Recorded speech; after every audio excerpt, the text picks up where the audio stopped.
The best gift you can give yourself is to know your fighting style. I'm sure you never knew you had a fighting style, right? I didn't know till maybe like 3 years ago, and I've been married 10 years.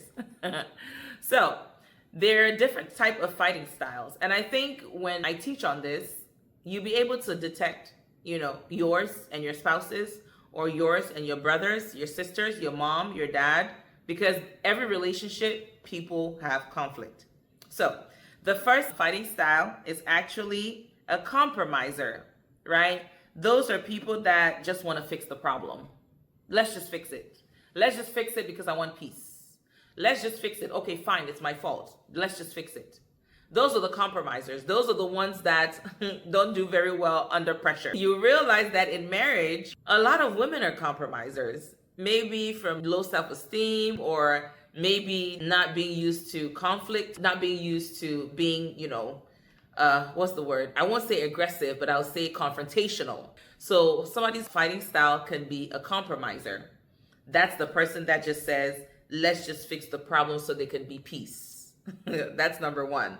Number two is the logician. Those are the people that are very logical. Not that they don't care about your emotions, but they just want facts, not feelings. And most men are like that. They're logicians. Yes, they just want the fact. And if you're married to someone that wants facts instead of feelings, you would think they're insensitive, but they're not insensitive. They believe that if they get all the facts, they would know how to move forward with the situation. So it's very important that you determine if the wife or the husband is a logician. The next one is actually a reactor. Reactor. A reactor is the one that uses their emotions to just cry. You react when you're having an issue. You allow your emotions to take the best of you. Those are people that are normally not emotionally mature. The reactor is the one that would shout, is the one that is dramatic, is the one that is very passionate, is the one that is talking with all their body, all their movement, all their hands, all their face. You see their eyes are turning, they cry. Those are the reactors. And guess what? Imagine you're a reactor and you're married to a compromiser. That's tough. That's tough because, or maybe you're a reactor and you're married to a logician. Pretty much, a person that just wants facts, it's not that they're not sensitive about your emotions. They want the facts so they can understand how to process what is going on. You, that you're a reactor, you're showing all this emotion and you're thinking, I'm giving you all this emotion. Why are you just looking for facts? It's almost like you don't care. No, that's not the point. It's just that their style of fighting is different. And if their style of fighting is different, you won't take it so personal. But the reactors, what happens is that the reactors kind of push their partners away because some partners cannot handle all that emotion in one sitting. And you find your spouse just quiet during a fight. You find your spouse being avoidant. They just feel like they just need to avoid you. It's because all that emotion and that passion in one setting can be a little bit too much.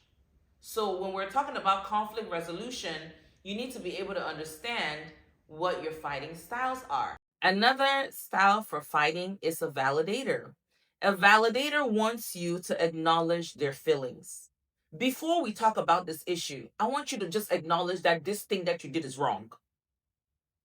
And sometimes it's valid, but sometimes it's really not.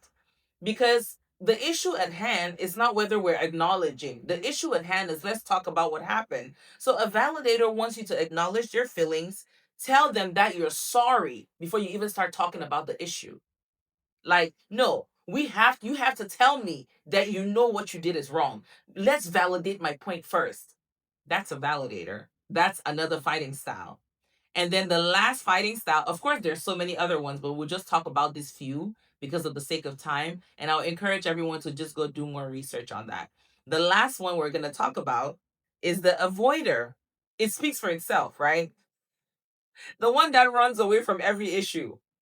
That husband or that wife that knows that you guys have to talk about it. But guess what?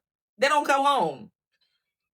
They wait till you fall asleep. They sit in their car for like hours, knowing that you guys have to talk about this issue. They're like, yo, I'd rather not come. I'm just going to sit in my car and wait till this woman falls asleep or wait till this man falls asleep because I just can't handle it right now. And guess what? You'll notice that an avoider is most likely married to a reactor. I'm saying that because someone that hates conflict or someone that hates confrontation, imagine you marry a reactor that is just in your face. It's going to be hard for you.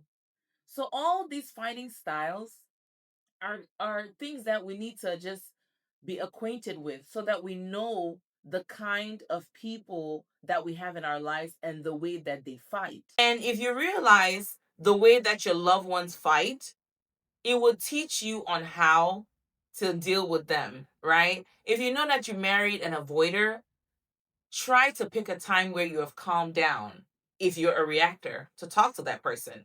Because if you don't do that, it's going to keep pushing them away. And you're wondering why your fights with your loved ones, your spouse, it just gets blown out of proportion simply because you don't understand their fighting styles. It's almost like you know that if you pour bleach in a bucket with a blue t shirt, it's going to ooze out blue, color. So if you know that this is how this person fights, you know what to do to make sure that they're comfortable so we can fight. Because fighting is healthy. We're talking about conflict that you guys can talk about. It's not being shoved under the rug. You guys are talking about it. And one thing I've noticed is some people hate conflict, but I'm here to encourage you that if there's conflict in your marriage and you guys are able to get through it, if there's conflict in any relationship and you guys are able to talk about it, it just means that you guys are growing. It just shows that you have come to an agreement, you have come to understand each other, and you have moved forward, you have moved past it. So, conflict is not bad. Conflict is easily taken care of when it's managed promptly and properly. Not only that, when it's not shoved under the rug, and not only that, when you don't dismiss people's emotions, really take the time to listen to what they're saying. Now, I'm going to teach us 5 things on ways to handle conflict. I'll make it really fast. Don't raise your voice. The more loud you are, the more, you know, passionate and aggressive you are, you push the other person away. So it's very important that you don't raise your voice. In my marriage, funny enough, I came from other relationships where it was physical abuse, it was verbal abuse, and we yelled all the time. So I married a man that he's very patient and he takes his time before he gets there. But when he gets there, he's there. So I think for women, it's important that you learn the person that you marry because what happened is I'm fire, he's water, right? When he's water, I'm fire. When I'm fire, he's water. So we need to know how to balance it out when there's conflict. So when I'm yelling, I find myself, he's not yelling. When he's yelling, I find myself reducing my voice so that we can come to an agreement and actually understand each other. So do not raise your voice. A soft answer turns away wrath. So when you're arguing with someone and you guys are having a conversation, the enemy cannot really put ideas in your mind because the voice is not as loud. You guys are speaking with a low tone. So don't raise your voice when you're arguing. The other thing is don't fake cry. Women, please stop faking and crying and manipulating men. Women will be like, why are you coming for me? Because we do that a lot. We do that. And it's not good. If this is someone that you care about, you can't add manipulation into the equation, right? So stop fake crying because there'll come a day where those tears are going to be useful and they're going to say you're crying crocodile tears. And we really need to use those tears when it's needed.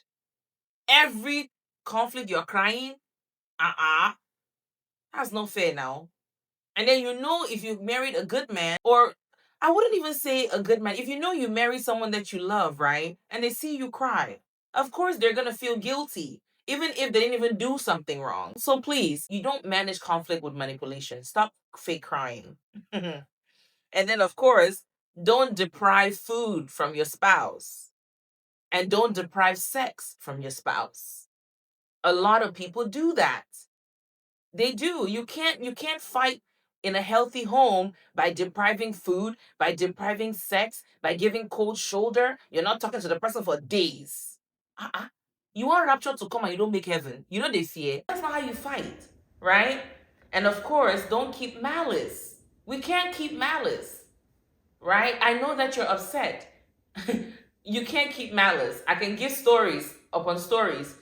My husband and I, we got into an argument. He was giving me a cold shoulder for like a day and a half or 2 days. We took a flight to Maryland and I was tired. And I was like, we fly all the time and they didn't put us on the same seat. This is somebody that is not talking to me. Went to go and fight them, put me on the same seat with my wife. So at some point, right, even if you're fighting, still care for each other. And then my pride was doing me, I'll not lean on his shoulder. My dear, I didn't know when sleep hit me. This is how I went. Baby, come. I slept. What will you do? He's your friend. She's your friend. Don't keep malice. That's not how you fight. Another one is don't insist on having your way, right? You can't fight healthy by insisting to have your way. You can't say this is how I am. Marriage is the only institution that you continue to change for better and better and better because you're allowing the Holy Spirit to process you. Marriage is the only institution, or relationships are the only institutions where you really see transformation from a good place because you're intentional about changing for the better. And of course, don't nag, all right? Pick a time to talk about the issue. It's not everything you correct your spouse about. You can't correct your spouse about everything. It's going to feel like you're nagging them. And there'll come a time where you really have something important to say and they won't listen. So these are the ways you do not fight. Don't nag even when you don't feel heard. Even when you don't feel heard, it's okay. But I guarantee you, they are hearing you. They are hearing you, husband. They are hearing you, wife. They just choose to respond when they are ready. You can't force them. You can't. And the last one is acknowledge that you have heard, but that you need time to be able to process it before you come back. All right? And of course, the last thing we're going to talk about is how to resolve conflict. 5 steps and we'll be done. I promise I'll be fast. Stay with me. Stay tuned. First of all, calm down. Take your time to relax. Walk away from the situation. Calm down. And be a spouse that you don't force your spouse to talk when they're not ready to talk. Allow them to calm down. So calm down before you talk. Second thing is, what helps me is I count to 20. I'll count 1 to 20 because my own anger issue, God has helped me, but it was not good.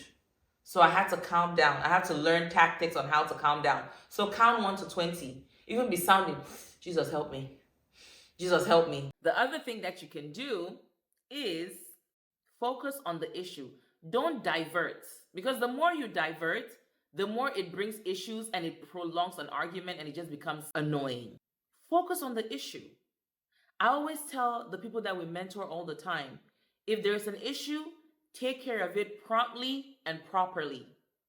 The more you allow issues to linger, the more it builds up resentment. So please, please focus on the issue. It requires active listening. When you focus on the issue, right, you're not listening to respond. You're listening to understand. A lot of people are waiting for you to finish so that they can give you their own. No. When you focus on the issue, you actively listen to what your spouse is saying or your loved one is saying. Get a perspective of what they're saying. Listen to understand. Don't listen to respond. That is how you solve conflict. And of course, don't assume that you know what your partner is thinking. Assumptions have scattered a lot of homes. Assumptions have messed up a lot of relationships that are meant to be standing up to today.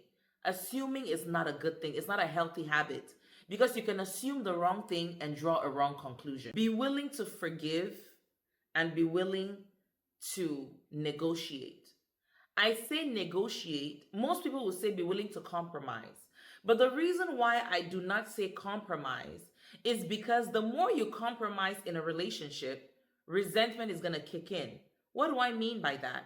Every time you keep saying, okay, no problem, okay, no problem, okay, no problem, what happens?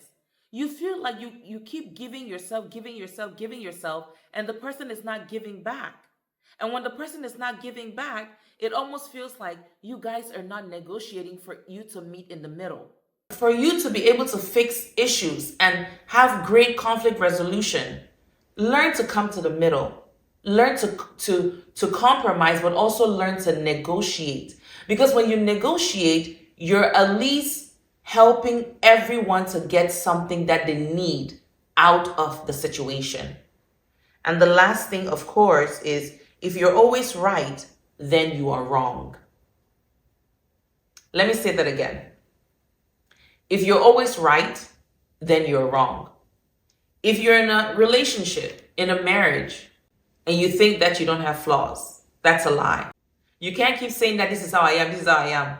God will not meet you like that. The goal is to make heaven. The goal is for marriage to transform us, for us to make heaven. So we cannot say that we are never wrong. That's not possible. So that means that if you're never wrong, then that means you're never right. So it's very important for us to draw the conclusion that we all have flaws and we all have bad days and good days. But the goal is to fix the issue. The goal is to understand that if one person wins, then all of us have lost. The goal is that if all of us are wrong, then we are both right. The truth is, let us forgive. Let us not only compromise, but let us negotiate. But most importantly, let's fight to reconnect, not fight to win. Conflict will always take place in all relationships.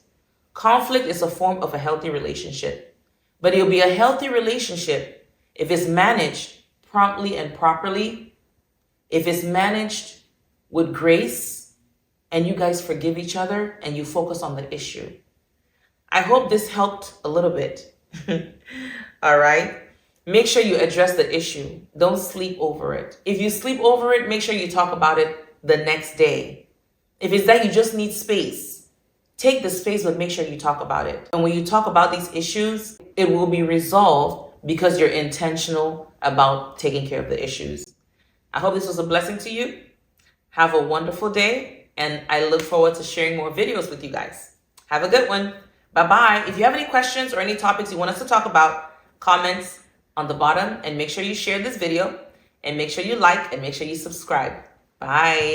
Children learn emotional control when they are watching